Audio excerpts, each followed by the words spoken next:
I'm not a-hole for refusing to take my nieces/nephews out to fun places anymore since my sister won't help with the bill. My little sister has 6 kids, 10 male, 7 female, 6 female plus 6 female, 4 male and 2 female, who I love and babysit when I can. I'm child-free, and my husband and I have a decent amount of fun money saved for us to spend on whatever we want. And I'd use mine sometimes to take my niblings fun places. I still take them all out somewhere at least 2 to 3 times a month. Now, when it was just the oldest, I'd take him for a day to give my sister and brother-in-law a break. I'd take him to museums, fairs, kids' play places, Chuck E. Cheese, amusement park, etc. With just one kid, it was pretty easy to do. Then the second oldest came along, and I was still able to swing it. But then with the addition of the twins, it became harder to afford. Not to mention watching 4 kids is way harder than watching one. By the time the 4-year-old came around, I couldn't afford to take them all to the same places anymore. It cost too much. So I started taking them cheaper/free places, like the park, free kids' days at the museum, the mall, swimming at my house, etc. Now with the 2-year-old, I've totally stopped taking them anywhere that costs more than a couple bucks each. But last week when I was dropping the kids off at my sister's place, the oldest asked if we could go to the fair next month. I didn't think I'd be able to afford that, but didn't want to outright say no, so I told him I wasn't sure, but would see. After the kids ran off, my sister asked why I wasn't sure about the fair, and I told her I didn't think I'd be able to afford tickets and food for 7 people. She said it couldn't cost that much, so I told her that each ticket was about $10 the last time we'd gone, and that wasn't counting the money spent on food.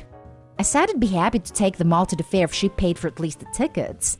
She went off saying that she and brother-in-law didn't have that kind of money, how they had 8 mouths to feed and clothes to buy, and she couldn't waste money on the fair. I asked why she thought I was made of money, and she said I had more money than them. And it's not like I have 6 kids to care for. I told her I loved taking the kids out, but if she couldn't help with paying for the expensive places, then the kids would have to be content with going to the park or swimming at my house. Sister said I'm a huge a-hole. And when I told our parents, they said it was sorta a-holish since I only take them out a couple times a month instead of caring for them 24/7 like my sister. So now I don't know. Hub says I'm not the a-hole, but I don't know. I mean, yeah, I could swing taking them all to the fair, but it's just so expensive.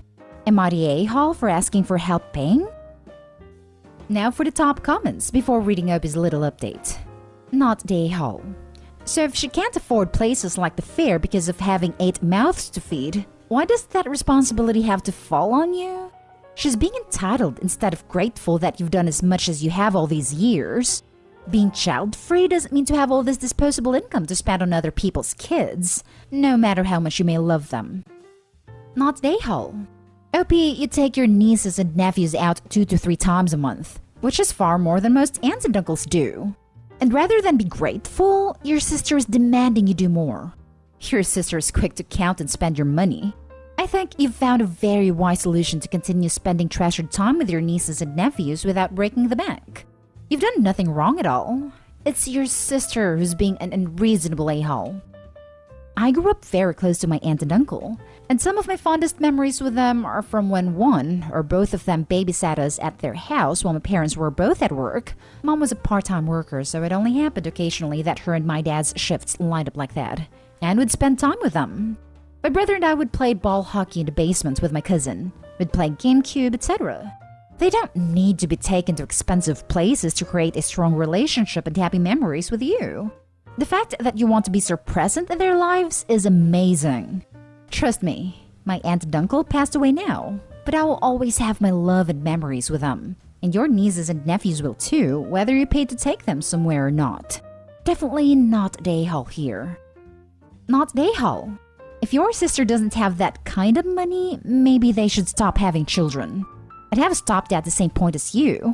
I wouldn't be willing to look after 4 kids even if the tickets were paid for. She should be grateful you're essentially offering free childcare. This.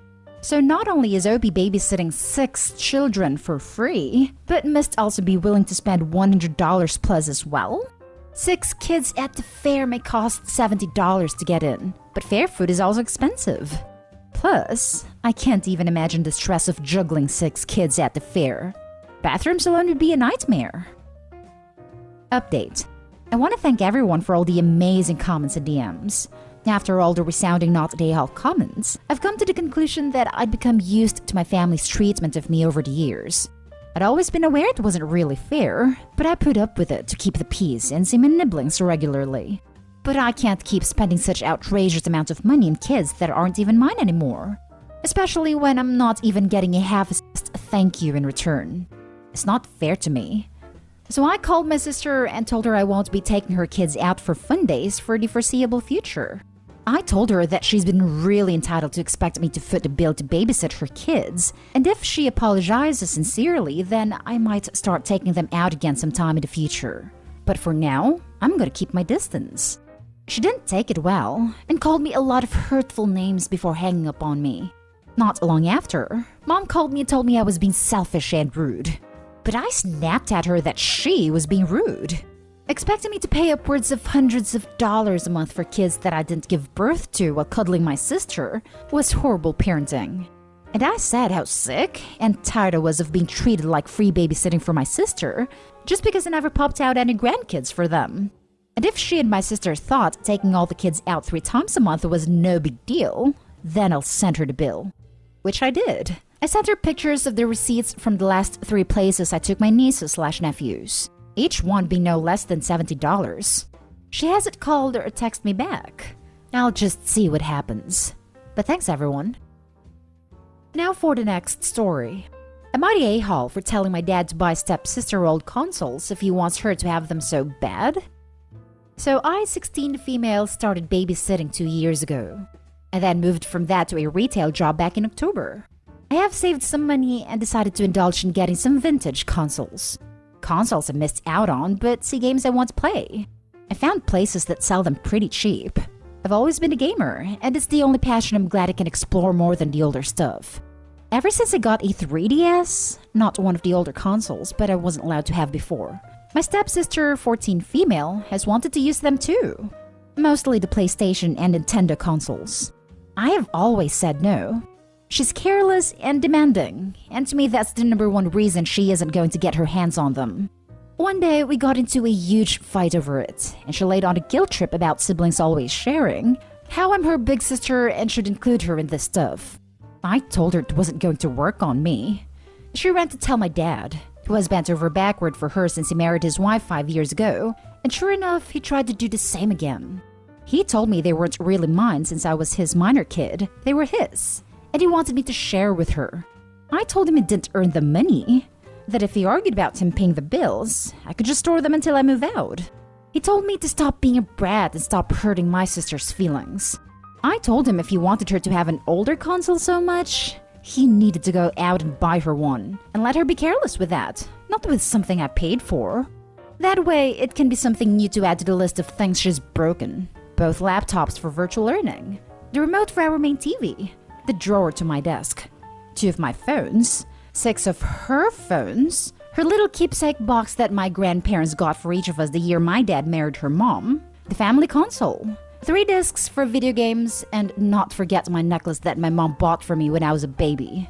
He told me I should be keeping track, and that they have always done their best to replace what was broken.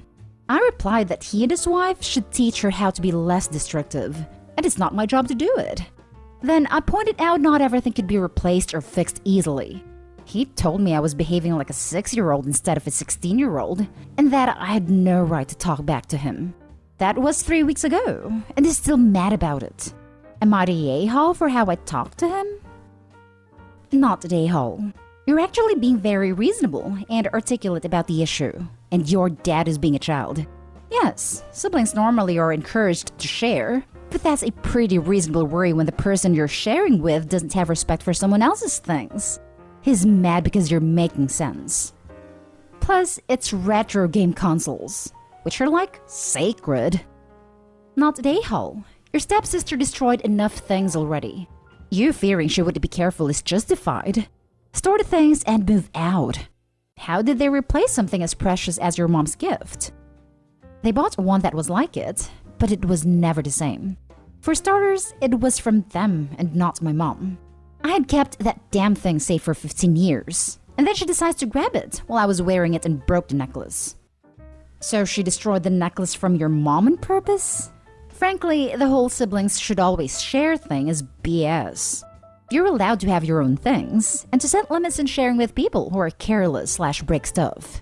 Also, I don't believe for a second that your sister's both that careless and that entitled. Sounds like there's more to the story, and that most likely she's intentionally breaking things and claiming it was accidents. Breaking things during temper tantrums is still intentional, not the a-hole. I don't think she meant to break it, but she also didn't regret breaking it either. I think she just lost her temper because she didn't get what she wanted, and yeah, but still freaking sucks honestly. Next story is titled, Am I the a-hole for being honest about why we decided on fertility treatment over adoption? My friends and I have always had a mostly negative view on people who exhaust themselves with doing fertility treatments when they can't have kids, instead of just adopting existing children. My husband and I ended up struggling with infertility, so we decided right away to start on adoption first. We tried both a private adoption agency and foster care, and got as far as the home study both times. Our house is old and there are a lot of weird idiosyncrasies with the house, but we're completely up to date on electrical and plumbing codes, so we thought this would be just a formality. 2 generations of my family grew up there, and it was perfectly safe. Not to them. They had huge issues with the house. They considered 2 of the bedrooms to not be a bedroom because it was too small. They didn't like that the main level floor was uneven. We have a problem with squirrels trapping themselves in the roof somehow, and the social worker was appalled that we just let them scratch themselves out. There's nothing we can do. We don't know how they're doing it, and unless children are squirrels now, no child is getting up there to get stuck that way. It was ridiculous, but it didn't matter. The verdict from both was that our home was fundamentally unsafe. We did look into fixing it. Every single person who ever owned that home had tried to fix the things that were wrong, but we tried again. The house just couldn't be fixed to their standards without becoming actually dangerous. It was fine and safe to live in, but we also wouldn't be able to sell because it was imperfect. The verdict was that if we wanted to adopt a child, we would have to demolish our home to sell the land and then buy a new house on top of agency fees. We did the math. The truth was that, with housing prices in our area, adopting a child would actually cost us at minimum $450,000. Even if we had to do IVF surrogacy, it would only cost us about $130,000. It no longer made any sense to adopt, so we committed to doing treatment. Our total ended up being much less than that because thankfully our first round of IVF worked, and we didn't need a surrogate. We now have a child. One of our friends made a very, honestly, ignorant post about spending $100,000 on a child of your own while children sit in foster care. I decided to comment on it, telling her the full story for the first time, explaining how expensive adoption can truly be.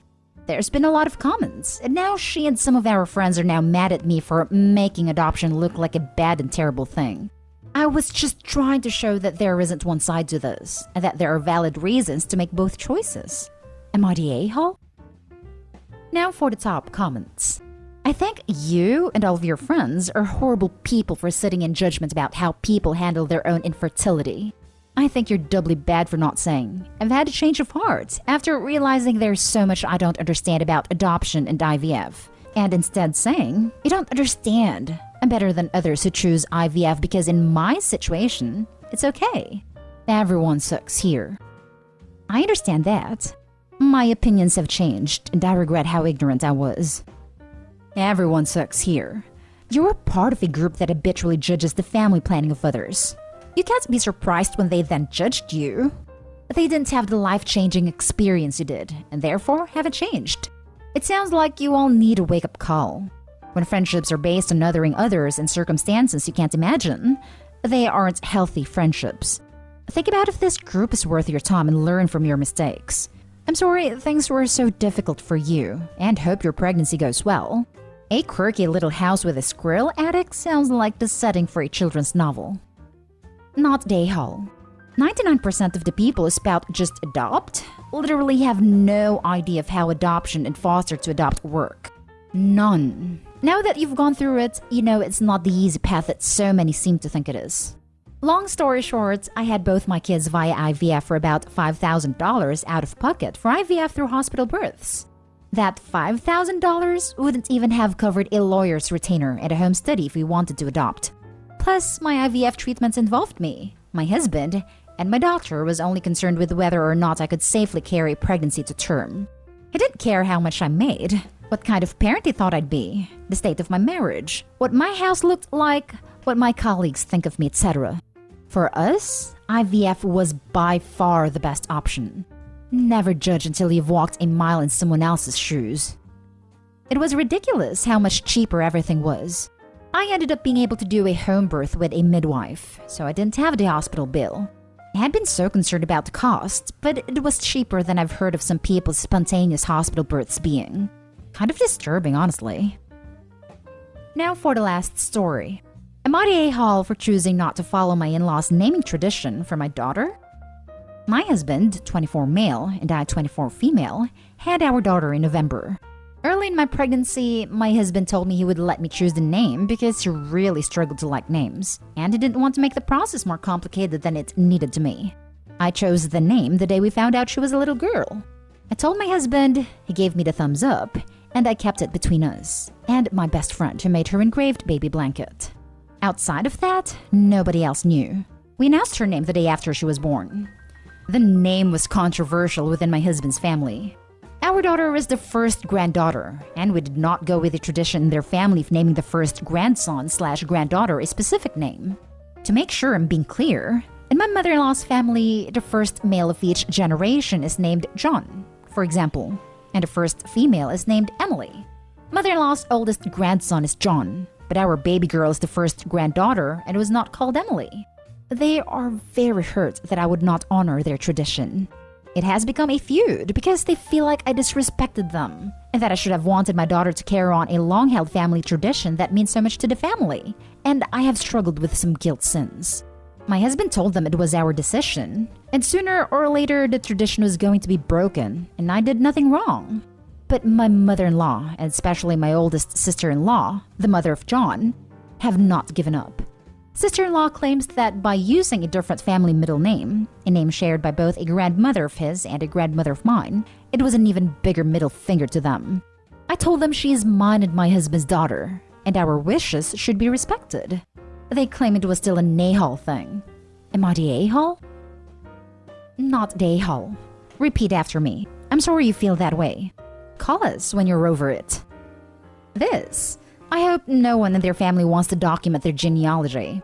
That would be a nightmare with all those Emilys and Johns. It also becomes a big problem in the digital age with mail, medical records, insurance, etc. Trust me, my husband's grandfather changed his name to a name he liked. Let's say Michael. Then he named his son Michael, and his daughter named her son Michael, and my husband is also Michael. Not one of them goes by Michael except on legal documents. We're constantly getting mail for each other, having to clarify records, etc. Yes, I honestly love my son's name, named the third, but using the family name was a huge mistake. Name Senior is an imprisoned child violator. Name Junior always had issues with background checks before she transitioned to female when our son was 3 years old, and then she hated constantly hearing her dead name. Not Dayhole. This entitled mentality that some family members have over their kids' lives is unbelievable. Name your child what you like and enjoy the good life. Also, congrats. Edit. I might also add that the sister-in-law is probably projecting regret that you did something she wouldn't. I just get flabbergasted that somebody can expect the name of the child can be defined like that. Not Dayhole. Why do people think that a couple's baby is somehow the possession of the whole family? This is your baby. They don't get a say, period. I can't imagine the entitlement of a family thinking they should have more say over a baby than the baby's own mother.